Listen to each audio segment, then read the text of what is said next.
Été 2022, le FC Barcelone, en pleine difficulté financière, annonce la signature d'un Brésilien contre 58 millions d'euros depuis l'Angleterre.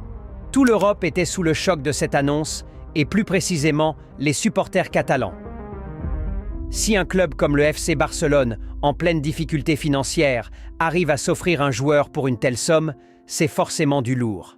Alors, la hype était au summum, surtout que le peuple blaugrana reste sur sa faim depuis le Brésilien Neymar Junior, parti contre toute attente en 2017 pour le PSG, et surtout qu'une partie de la communauté en avait vraiment marre des irrégularités du Français Ousmane Dembélé.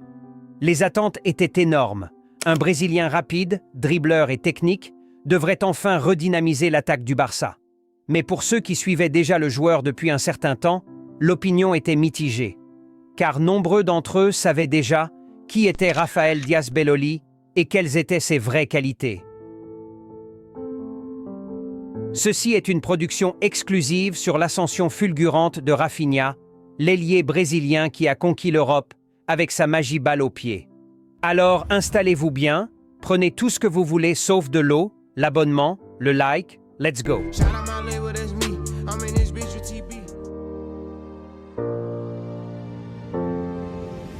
Né le 14 décembre 1996 à Porto Alegre, au Brésil, Raphaël Diaz Belloli, plus connu sous le nom de Rafinha, grandit dans un environnement qui offrait juste 3 portes de sortie à ses ressortissants: le football, la musique et le crime organisé.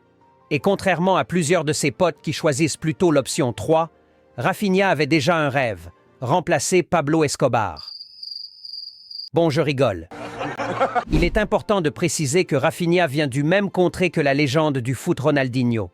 Et forcément, lorsque tu es passionné du ballon rond et que tu grandis en étant témoin des accomplissements d'un Ronaldinho et